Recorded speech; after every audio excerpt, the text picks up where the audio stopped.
So welcome, guys. As you are all aware, May is the ending of May. This week is actually Mental Health Awareness.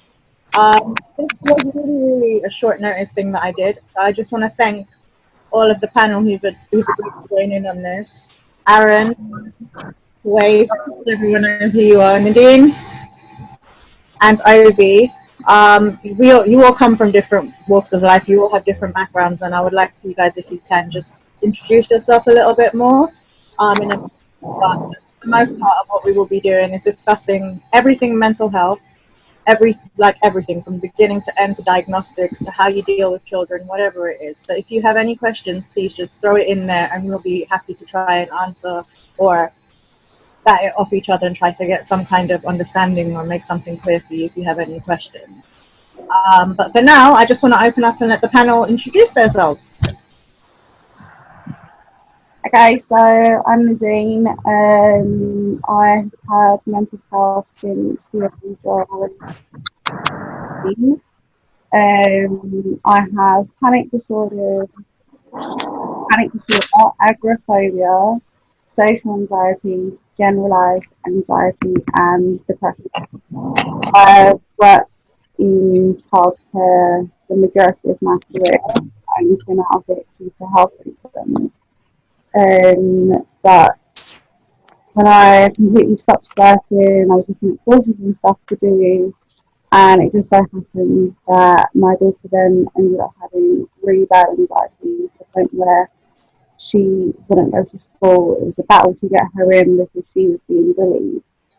And when I then went to the doctors for help, it was pretty much useless. Didn't get much help from them. They needed information from the school, but because it wasn't affecting her learning as such, she never got the support. So it was basically that bit of a gap that is non-existent. There's no one there to kind of help support. So I set up a mental health company for children to kind of assist with that. My little background. Thanks, Mark, Nadine. I'm happy to go next. So OV, that's an alias. I kind of host music and stuff like that. But little bit about me. So my name is Mark O'Veary, 39 years old. I've only recently been diagnosed, although I've known that I've had something for a long time. So I've got two sides of things. I have mental health, and on top of that, mental illnesses, which can interlink and interweave with each other. So the mental illnesses I have been diagnosed with ADHD and autism. That's something that I've been very much aware about as a young child, but coming from the background I come from, which is of Nigerian heritage, of course, that's not something that you can go to your parents and say, oh, by the way, I feel I've got a learning difficult, or I've got learning difficulties, and they're going to actually administer that. It's either you get on with your work or you don't. I've also, ironically enough, because I mentioned I host, but I also have severe anxiety. So I currently take medication. I take medication for both the ADHD and for my anxiety as well. So I've got severe anxiety, and I also suffer with severe depression. And the reason I say they interlink is because if something can falter, so how my brain processes things, if, for instance, I'm having a moment where something could go wrong, I could get up late, my whole day could end up messing up, and that can then trigger the mental health side of things. So, yeah, that's a bit about me for now. So I'm Aaron, seeing as we're given ages. I'm 35 years old. So I haven't thankfully got any conditions, but I was raised by a single mum. I grew up on the same estate that my dad was raised in another family. My dad was in and out of my life, probably up until like the age of 18. I grew up with my mum, like I said. We had another man living here for a period of time. There was domestic violence involved there, which ended up triggering kind of like quite severe OCD as I was growing up. I spent a majority of last year doing youth fitness work, working alongside a youth council organisation called Off the Record. So that was what I spent last summer doing. So yeah, I'm a part-time personal trainer.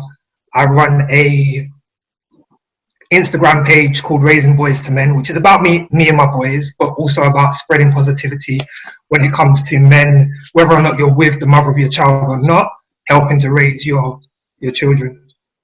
So yeah, that's me in a nutshell. Thank you, guys. Thank you. And just a little bit about me for those of you who don't know. My name is Rukia. I go by the name of Lucy. Most people don't know that name. My background, I suffer with anxiety and severe depression. I've suffered with it for almost 20 years now. It's something that was triggered from my past. It's something to do with my past relationships, with how I viewed myself for a lot of the time, for many years, how I still sometimes view myself. And it's caused me challenges within work, within relationships, within my personal life. It's been an uphill climb for me and a battle, but I'm here to open up and talk to you guys about it. So yeah. In regards to, does anyone have any topics that they want us to speak on? Any questions they want to ask about the rest of us? Yeah, one thing I would like to say is I know these kind of platforms can be, I don't know, people might be a bit shy or they may be fearful to speak, but Reese, one thing I'd say about you, thank you for this opportunity, because we are here to raise awareness and we are here to be as open, as frank as we possibly can within this platform anyway, in order to then aspire and help others, because that's solely the purpose of opening up, because opening up leaves us weak. It leaves people that have to suffer something feeling very weak, and could trigger a whole onset of other things that happen. So this phone call could trigger a lot more things, but I'd rather it trigger something within me, knowing that I've helped somebody, than just keep it to myself, and I'm always ended up triggering myself anyway. So any questions, people, don't be shy. Any questions or anything like that, if we're happy to answer them, we will answer them. If not, then we won't, depending on how comfortable we feel. One technical point.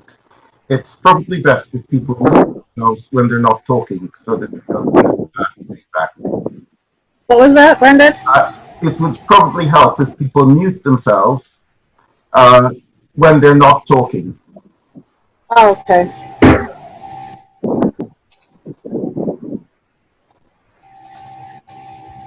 Okie dokie. So does anyone have anything else to say? Or any questions? Aaron, I know yesterday you said that you had some questions in regards to what we were discussing when we were getting to know each other a bit better. Would you like to start with that? It was kind of aimed at, there was some towards Mark, really, in terms of coping mechanisms. I know we're touching on kind of what conditions we have and how it affects us, but do you find there's anything, Mark, that actually helps you cope when you're having these certain days or triggers? Aaron, that's a really good question. I'll give a bit more context on myself as well. So as long as everything I've mentioned, I also work as a head of year in an inner city London school. So my job's quite highly pressured. I work and help, so I work in education. I love helping children anyway. That's something that I do. Children and parents, I love doing it. It's just something I feel was my gift. I know we discussed this the other day, actually, because sometimes I feel like I've got these kind of coping mechanisms, but my coping mechanisms are to retract. My coping mechanisms are still to retract. It's like I can have days where I feel, okay, everything's going well for me and everything's going right, but in the back of my mind, I still have this horrible feeling that what happens if something wrong happens, or what happens if I may get in trouble at work for something, and while it might be very small to somebody else, if somebody else can process that, and it's just like, well, they'll take whatever they can get, and that's it. For me, it could lead to weeks and months of worrying about something, and then end up not performing as who I am and who I should be as a person. And this is something, and it feels like somebody else has power over me. They're able to pull my strings. And in regards to coping mechanisms, what I've started to do recently is, funny enough, during this lockdown session, is trying to find myself a bit more, because I'm always on that kind of journey anyway, where I'm always trying to look at myself and trying to find out who I am as a person and trying to better myself. That's one thing that I give myself credit for. But things that I really struggle with are like what you're saying, the coping stuff. My coping stuff is, Reese kind of mentioned it yesterday, my coping stuff, if I'm feeling down, I'll go and help somebody else, because I know that I'm able to help somebody else. I've always done that. So I'll go and help somebody else and make sure that they feel good about themselves or their lives better, and just kind of champion what they're doing, whether it be a small kind of startup thing or somebody that I've already known that's doing really well, just to kind of champion their thing. And then I feel better about that because I've had some input. Or I started to kind of walk recently, but again, what happens is the ADHD and the autistic side of me, they kind of kick in. It's like I'll do something for a little while and I'll walk and I'll be like, yes, I'm going to do this. I'm going to eat healthily. I'm going to do this. But because my brain's always racing, what happens is the ADHD kind of kicks in and I feel like I can't sustain this. So there'll be 3 weeks where I can do something, for instance, and then I'll just fall off. And it's not because I know that I'm not capable of staying at something for long terms. It's just that in my mind, it's the same thing constantly over and over and over again. And it becomes routine. It becomes really boring. So in regards to coping mechanisms, I guess the ones that I have tried, they don't necessarily work. And Aaron, I know that as a man as well here, I know that I've pushed you away to a certain extent because me and you are a very good friend to me and you always check on me. But I know there's periods of time where I can get really excited and I'll check in on you and be like, Aaron, yes, let's do this. And then I go very quiet. And that must be hard for somebody because I can do that to multiple people. It's not just yourself that I do it to. I do it to a lot of people that I care about and end up chasing the people that, not necessarily that I don't care about, but I end up chasing the ones that I feel I can fix rather than be around the ones that I know not necessarily a fix, but the ones that I want them to help me. So it's like I kind of push people away, if any of this makes sense. It's like I push the ones that I know can help me away because I'm scared to change. Although I want to change, if that makes sense. Yeah. I think what's good though with you, Mark, is we've had those talks. You personally pulled me aside and said, you know what, this is why I might avoid your calls. Because there's times when I'll put our business out there. Like I'll message Mark, he'll read the message, no response. I'll message him again a day later, he'll read the message, no response. And if we hadn't had that conversation, or if I was unaware of what Mark was going through, it would be easy for me to take offense to that. Which is why I think it's so important to have people that you're able to communicate with and people that understand, you know what, for Mark not to respond is because he's probably dealing with something. Let me just let him know, bro, I'm there if you need me, and wait for Mark to get in contact. And then eventually he ends up doing that. And I hope you see by doing that, that's my way of supporting you. And I think it's really important because it's like even you never know how far things go because it's like to have Nadine and like I said Reese as well reach out. It obviously clearly shows that by being kind of transparent, it enables other things to happen. Like this wouldn't have happened if I wasn't transparent. For instance, I've always been in that situation where I've been too scared to. I've always been a people pleaser. And I've always wanted to please people, even though I've got a very strong mind, I'm very strong-willed. The thing is, I actually know myself. It's like it's a complete parallel. I can see one Mark, and then the other Mark is the other one I can see. And the one I want is the one that I can't always grasp. I grasp him sometimes, I hold him, and then he allows me to do what I need to do. And then all of a sudden, I let go of him again because I'm maybe too scared of the power that one has. And, but by being transparent, it's led to things like this, for instance, and just being able to kind of talk these things is amazing. And I know that there are viewers here watching this stuff as well. And I just want you guys to understand that it's taken me a long time to understand that talking doesn't mean weakness. Especially as a man, it's like Aaron said, putting it bluntly, he could take offense to it. When if I found out he took offense to something, it would really eat me alive. Aaron, how many times do I come to you and I apologize for something I may have done 4 or 5 months ago? Because it's still worrying me. He's forgotten about it, but I'm there still saying, Aaron, like, yeah, I'm going to try better, I'm going to do better, and I want to do better, but then I don't know how to.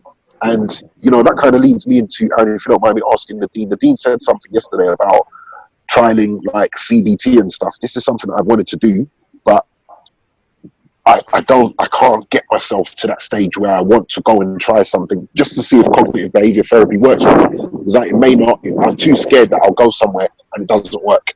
And so then, therefore, it's easier for me not to do it. So Nadine, it's like with you and using cognitive behavior therapy, could you just explain that a bit more? So with CBT, it was offered to me when I was younger. I've had psychiatrists, spoken to psychologists, and they're just talking at me they're not trying to understand why I'm feeling the way I am. I can't hear you. We can't hear you properly. I don't know if it's Hold on. Is that better? so I can't. We still can't. You're a bit muffled. What am I muffled? I don't know. Who's got a signal?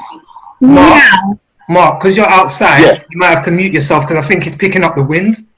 Yeah. Can you hear me now?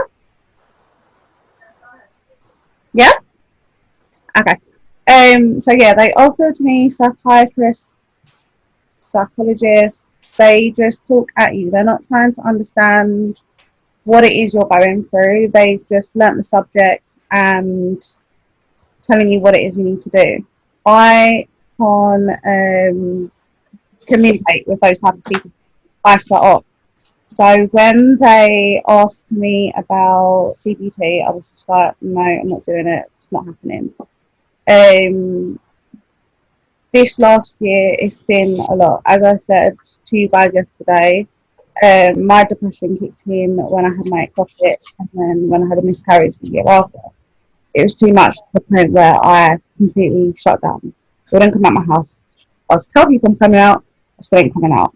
Like, I'd do school run and I'd go home.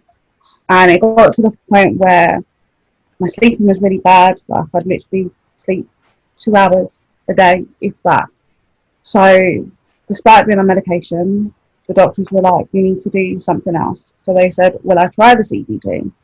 So I gave in and I done it. The first lot of sessions, it's 12 sessions for half an hour. And from the first one, I was like, I'm not doing this. But I agreed to see it out. The person I saw, I think she wasn't for me. So as much as I carried on going, I didn't have that connection with her. Come on there, I'll be there in a minute. I didn't have that connection with her where I kind of really wanted to open up. She more focused on my agoraphobia and me not wanting to go out into public spaces. Like, I'm at the point where I'm fine not going to festivals and concerts and all that sort of stuff. Like, I've accepted that. If it's a family atmosphere and stuff like that, or friends that I know, I'm okay. I mean, my 30th birthday party, I knew everyone in that room and I still had a full-blown panic attack. And if it weren't for the people that are around me that could control that, I would have had a seizure there and then. So part of the CBT for me was just so that I could at least try and control that aspect, because if I continue to seizure, I will lose my license completely, and that's not an option for me. Public transport's not an option for me. So I was at the point where I had no choice but to go ahead and do it. And as much as the last lot of sessions wasn't helpful for me, I still attended. And she then decided that because my, what's that thing called? The test that I have to do, it's a form that I've got to fill out every week before I go. It wasn't changing, so she said I needed someone more qualified. Now, the lady that I have now, I haven't met her. It's literally been over the phone, COVID, and she's been amazing, to be honest. Like, a lot of them, when you have your first session, if you cancel, that's it. Like, you're not meant to continue. And when me and her had like our conversation over the phone before our assessments, I explained to her there are times where I am going to forget.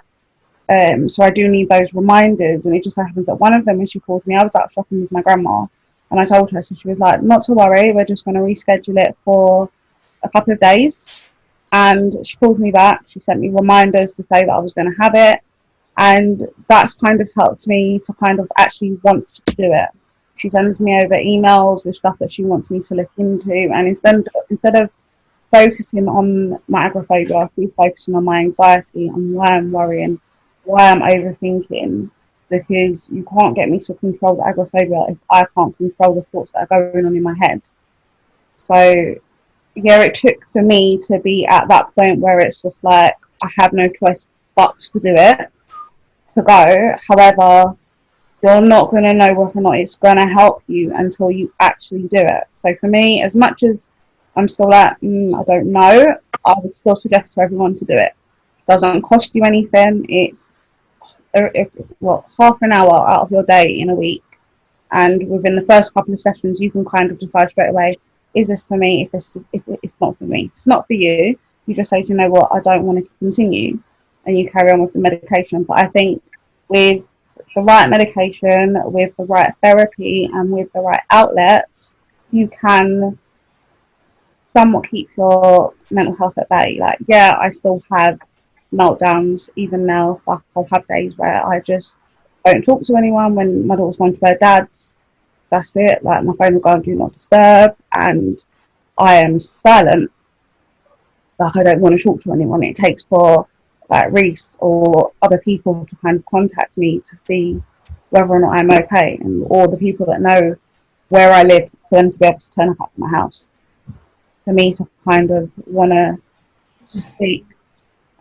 But other than that, I'll close down. And it is hard because you don't know how to then pull yourself out of it. But at the same time, so I've had to learn myself what to do to be able to get out of it, because I've realised no one else can't do it for you.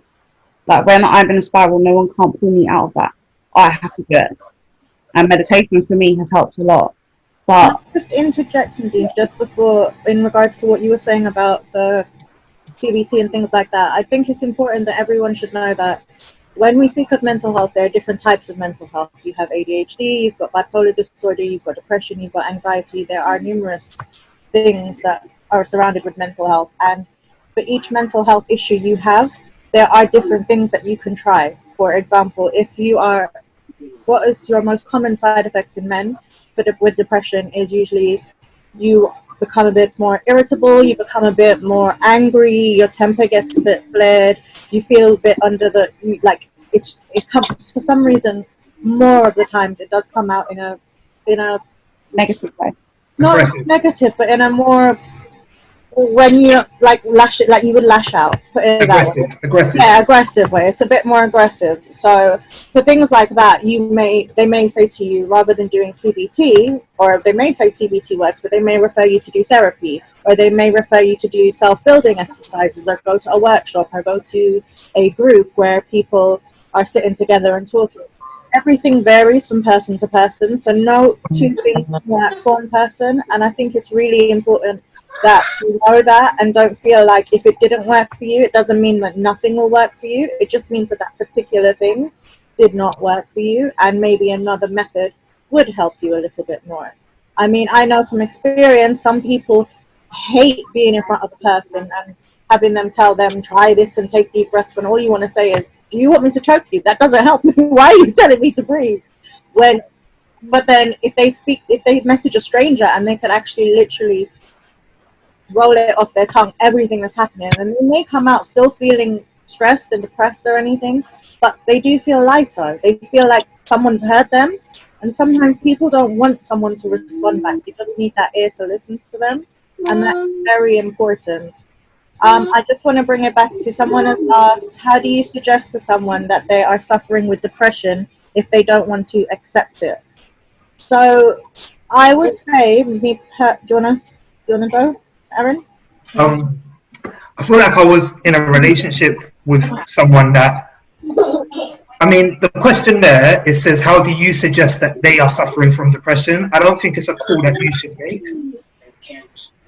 I think it's important to say that first. And I think I was in a relationship with someone that I personally felt wasn't depressed, but they was using the statement. And I felt it was used when it suited that person. But that person went to the doctors, ended up having a counselling session, but just didn't follow through. Wasn't accepting it, and I realised there's nothing I could do for that person apart from let that person know I'm there. Me pushing that person, me saying this is what you should do, it was never going to help. So I just think it's important to say I don't think it's on your friends or partner to make that diagnosis. And equally tied on to that, what I would say in respect to that is, I think it's really important that I know as much as we want to sometimes help people and we want to be there for them and give them the best thing, like the best tools we can to make them a better person. When it comes to mental health, you have, I have to be really, really strong when I say this. You have to actually want to change. You can't force someone to change or get help. They've got to want to do it for themselves. So as much as you can support, you can't take the horse to the well and drink the water. You can't make him drink the water. You literally can't. So that is important. All you can do is share your advice and just basically give them the tools they need. But it's for them to take that step. Mark, I felt like you was going to say something. Yeah, no, do you know, Aaron, you took the words out of my mouth, to be honest with you. I also was in the same situation. So I felt that my child's, the mother of my children, she suffered from, it was postnatal depression, but I know that there were things that had happened before we even had children in the first place, that I think it all came around the time in which hormones must have changed, when, of course, she's got our wonderful children now. And it is hard because you can't, like you're saying, I wasn't aware that I was suffering with things possibly. So the thing is, it's you can't, because it's like, for me, for instance, when I'm in, I'll be quite frankly, I'll be upfront and honest now. I know I'm at a real low point at this moment. I like doing this phone call is a blessing because I've got my family here. So just to kind of paint a picture, I've got my family here with me now. So my children are here. I've not been able to see them as frequently as I would like to because of the fact that of this coronavirus thing. The mothers could like that anyway. We don't have arguments when it comes to seeing the children. I know why she was doing what she's doing, but I should be now in the joys of everything, and I'm not. I should be. I could feel myself getting really irritable when my daughter was asking me to do something, and I haven't seen them properly, like had them around me for 2 months, and I'm not here to justify whether I'm a good father or not, because I know I am. I'm an amazing father, and there's no such thing as a good father anyway. You're either an active father and you're there for your children, or you're not. That's just the way I look at things. But to try, because I want to tie this in with the question that somebody asked as well, so how do you get yourself out of negative mindset? It's hard, because Reese put it quite right. There's different types of mental health and mental illnesses, and everybody has different coping mechanisms. Like for mine, there's a situation I'm currently facing, and this is the reason why I know that my mood's gone down. And I'm not going to find out an answer for a week and a half. And that in itself, I've got no way of coping with the situation. I just have to let each day go. And every time I think, oh, let me do something to change my mind. So at the moment, I'll show you guys exactly what I'm doing now. So I've locked myself away in my room. So this is what I was doing earlier. I was trying to just use my equipment. I've got the slump that I feel, and it does that. It raises the endorphins for a bit.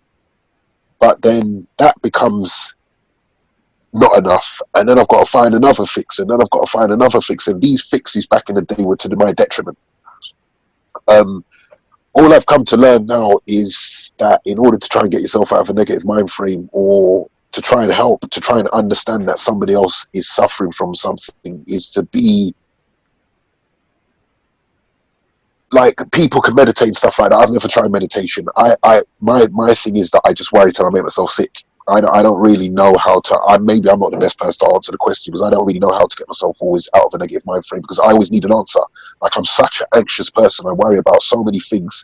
I worry about the consequences of my actions, whether I'm going to get sacked, whether somebody's going to end up hating me, whether somebody's going to end up, like, it could be where I'm playing loud music, for instance, in a car, and I'm playing a certain song, and somebody looks at my car, and I think, oh my God, are they judging me based on my music? So then in the past, I've gone and changed my music to suit what I feel other people want to listen to, rather than play what I like. If I wanted to play Vybz Kartel in the car, that's what I want to play. But because somebody's looked at me funny, I've assumed, because that's what it is, they're assumptions, I've assumed that they've looked at me and thought, well, he's well dressed in a suit and he's listening to this awful music. I don't want him around me. And it's so bizarre. It really is bizarre. And I can see people smiling, because I guess they've had either situations that have happened to them like this, and they don't know how to voice it. Because, to voice all these things, who do you voice this to? When you speak to the outside world, people look at you and they They're like, what are you talking? Oh, just fix up. Like, at the end of the day, you're a king, you're this and you're that. And I love all of that talk, I do. But you can't be a king if you don't feel it. Or you can't be a queen if you don't feel it. And it's like, Aaron, actually, while I'm here, because I'm going to stop talking in a second, Aaron, I have to apologise to you, and I will do that here now, because, you know, when we came in as men, we don't always apologise enough. And I have to apologise to you, because I know I must have made you think, like, what have I done to him that he doesn't really check for me how he should check for me? And you know what? It's not that at all. I'm just not used to nice people. My problem is I'm not used to nice people. I'm not used to people being nice. I'm not used to somebody phoning and actually checking without there being an issue. I'm used to having to deal with issues because my brain always works rapidly. I'm used to thinking, well, Aaron's only calling me because maybe I've not running back his money.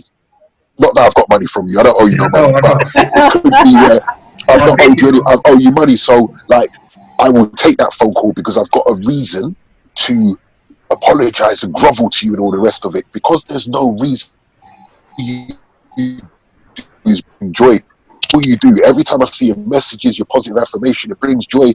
Sometimes I end up barling, like I told you on Friday, I was barling. I had to park up when I was driving home. I end up barling over a message you sent. Then I'm trying to fix myself up and roll. That's Aaron trying to make man bar. Does he know who man is? I'm over blood and that kind of thing. You know, you kind of overcompensate. But I will apologize here now and tell you I'm sorry, because I knew that I made you feel like I'm pushing you away, but I'm not doing that.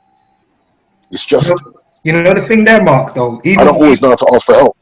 Even with that, you've apologized based on the fact that you think I feel a certain way, and I don't feel that way. Do you see what I mean? Like, sometimes we speak for others, or we assume, you know what, this person must think this about me, or that person must think that about me, and in reality, bro, I don't take offense at all. So I just think it's important that I let you know that. I appreciate the apology, but to me, everyone's got their own stuff going on, and I know who the good people are in my life, regardless of how they may be behaving at a certain point in time. So yeah, bro, there's no need to apologize, but thank you. And the money's cool if you want to give it to me.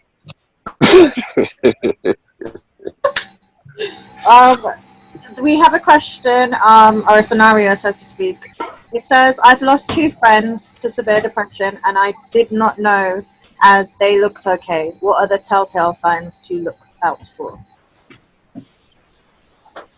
There's different things, to be honest. I mean, when I lost my babies, and for me, I knew I was depressed, but I didn't want to accept it, no matter what people said to me. I ended up having to accept the situation beforehand, and I looked absolutely fine. I was still speaking to everybody. I was still at that point still going out. But there were other little No.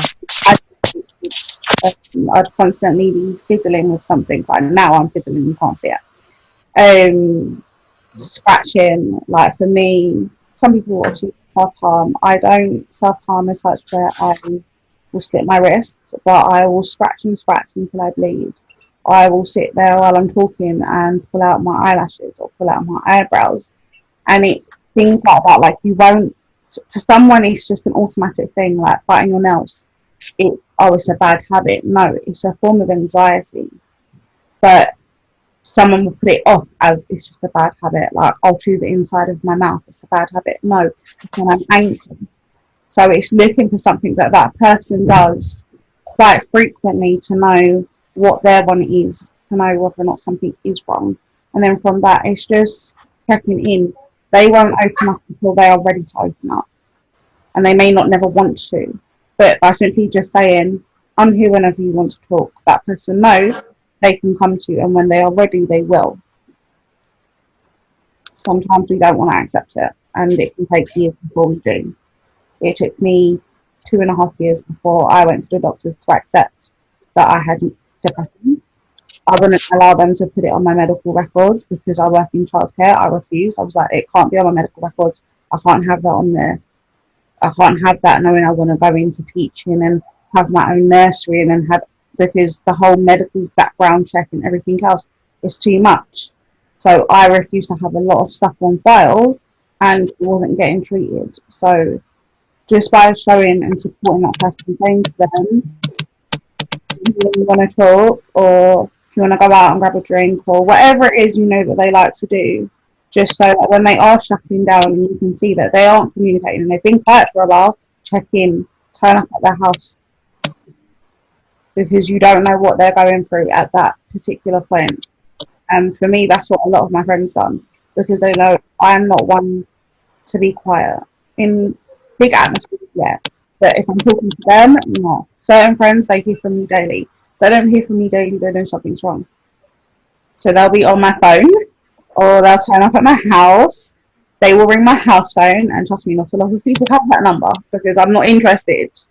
They figure out ways of how to communicate to my daughter or how to communicate to my mum. But they know how to get hold of me if I decide to completely disappear.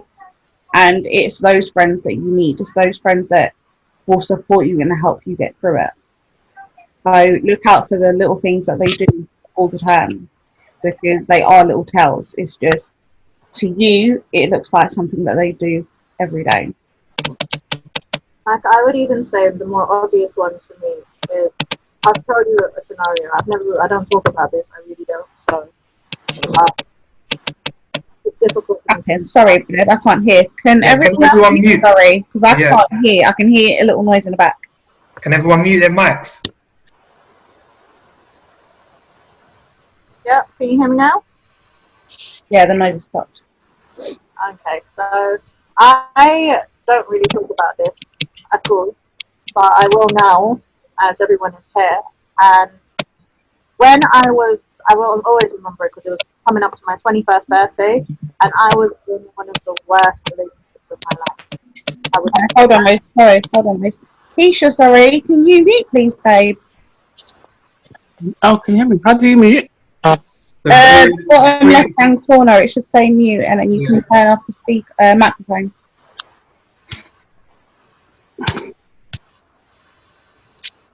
That's so guys. If not, Grandad, can you mute everyone, and then we can turn our ones off individually? Done it. Okay, thank you, babe. Sorry, Reese.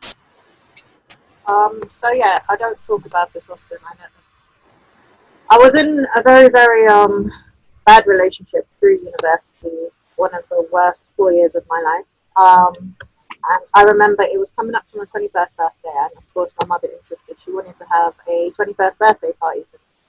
And because I was in such an abusive relationship where no one knew, where I was being thrown from one end of the room to another end of the room, where I was being beat black and blue, it was happening. The only way that I could release that pain was to self-harm. So I used to slip my wrist all the way up there. And I remember the day that I went with my mom to try on dresses, it was me, my sister, and my mom, and I had a bandage on my wrist, and my mom said to me, "Why are you wearing that bandage?" She was like, "Take it off so we can see what the dress looks like." And I was like, "No, Mom, I don't want to. Oh, I just cut myself. I hurt myself." And she was like, "No, what's wrong?" And my sister even tried to jump in because at that point my sister realized, hold on, something isn't right here. Why is she hiding? And Mom was like, "No, take it off, take it off." So when I took it off, she could see the cut along my wrist all the way from bottom to top. And I just said something stupid, like I was cooking and I hurt myself or something. It was something very stupid and unbelievable. But the reason why I'm saying this to you guys is because what you need to look out for is, I know immediately if you see a man or a woman and they flinch or they, I don't know, they might have a black eye or a broken wrist or something, and you might think, hold on a second, this is happening a lot. Like, you're having a lot of bruises now. What's happening? That is a telltale sign of yourself. It doesn't necessarily have to be domestic abuse. It could be self-abuse. And that's how people deal with it. People pull out their eyelashes, they pull out their eyebrows, they pull at their hair, they do. There are many ways that people cope, and a lot of the time it's inflicted pain. I get over I deal with my things by getting tattoos. I've got tattoos left, right, and center, but that's how I get rid of my pain, by getting a tattoo done. The feeling of that ink on my skin, it helps me. So that is another thing to look out for. Anyone else? Yeah, I completely agree. There are other kind of signs as well. It's But these aren't signs in which people speak. I find as you get older as well, because, you know, working in education myself, you know, I deal with a lot of children or I've come across a lot of children who have like SEN needs, so special educational needs. And, you know, it's quite apparent that they have maybe autism or ADHD. These things are apparent. As you get older, it's very hard to showcase yourself as an adult and say to people that this is what you suffer with, because by now, so the generation I come from as well, being of that age group where I'll be 40 next year, you will get people that look at you and like, I don't know what you're talking about. I've got no time to understand where you're coming from. I just need these things done. And they don't know what kind of panic or anxiety that does. So sometimes it might be signs where people are doing the same thing repeatedly, day in, day out, day in, day out. That could be something that triggers, because I know, like for myself, for instance, I will always follow a certain route when I'm driving. And if I start diverting, if I start trying to look for other routes to get to work, and I tell somebody that knows me well enough, they'll know that I might be going through a crisis, because I'm now looking for something else in order to stop. I can't really describe it at this moment in time, as I'm still learning about myself, and I'm trying to understand what makes me tick and what makes me. So please bear with me if I don't always get my words out properly, or if I seem like I'm flying off left, right, and centre, because that's just how my brain works. But I know that there are small triggers that you won't be able to see. It's actually about people taking time to look at the people that they are friends with. Because that's the scenarios we're talking about. If you know somebody, it's about looking at your friend. It's about like what Nadine was saying as well, about little things that they do. So like, I know she was saying she's fiddling with something. For me, I'm lucky you can't see my feet, because my feet are doing an absolute craziness behind here, and like my hands as well. My hands are sweaty, like I was explaining yesterday, and really nervous. And I love talking, but there are so many different signs. But it's about sometimes, like Nadine and like what Aaron was saying, and like we used to say, people want to talk. They won't always just open up their mouth and say, I'm going through this, because it doesn't work like that at all. It's the little things you need to look at for. So I know that what I always say to myself is that having ADHD and autism and being autistic, it's a gift. I look at it as a superhero kind of thing, because I'm very good at reading people's body language. That's something that I've had to learn to do, because on top of having this stuff as well, there's a lot of stuff that I went through as I was younger. I know I won't necessarily talk about that now, but that coupled with these other things as well has heightened my sense of reading people. So I'm very much a person where I'm quite hands-on. I'll shake somebody's hand, or I might hold their shoulder and stuff like that. And you can tell when you look at somebody sometimes that something's up with them. They may not want to talk about it, but you can see.